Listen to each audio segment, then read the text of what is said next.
I'm Bob Phibbs, the Retail Doc. Thanks for joining me here at the Gift and Home channel. I want to talk to you today about training your employees and how you really have to use black and white examples and how we learn and then what you can do to help make that stick. The one thing about training is so many people think that if I just shadow somebody, I'm going to end up being able to learn. And that really is the worst thing.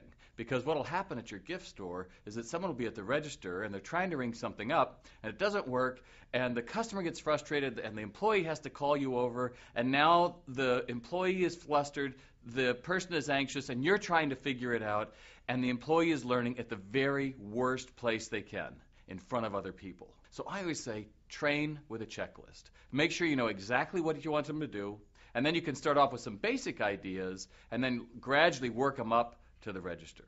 But I think the second thing that's important to know is we train with black and white examples. Now, I'm a choral conductor, and that means I've had choirs that I've had to conduct with volunteer singers. And I always laughed at other choirs because the director would say, hey, you're singing out of tune. But the reality is if they knew they could change that, they would sing in tune. Well, it's the same thing when you train an employee.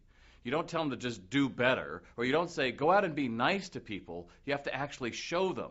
And the example I like to do in my speeches is think of a little boy or a little girl about 3 or 4 years old. You're in the kitchen, you're making dinner, they go to reach for a hot stove. What are you going to tell them? Don't! Stop!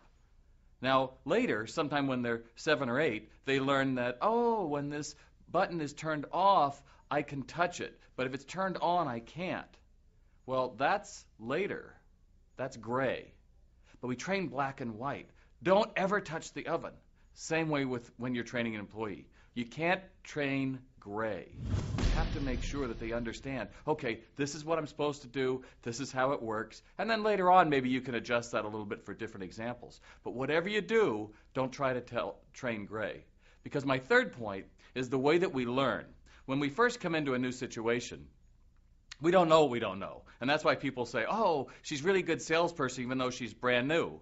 Well, that enthusiasm can only take you so far, you know. The next group is once you start training them, now they really know what they don't know. And so now they're very self-conscious about the way they talk to somebody. They're very self-conscious about what they're supposed to do. And in fact, they may feel like they go backwards. The next group is they go through and they know what they're supposed to do. You've trained them. But now out on the floor, it doesn't feel right. It's kind of like me putting you in a tuxedo and say, all right, go run a marathon.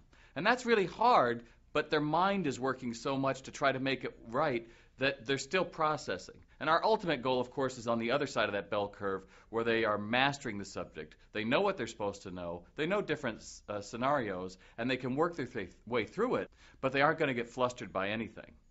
Now, my goal when I do a training program is to realize those 4 stages of how we learn.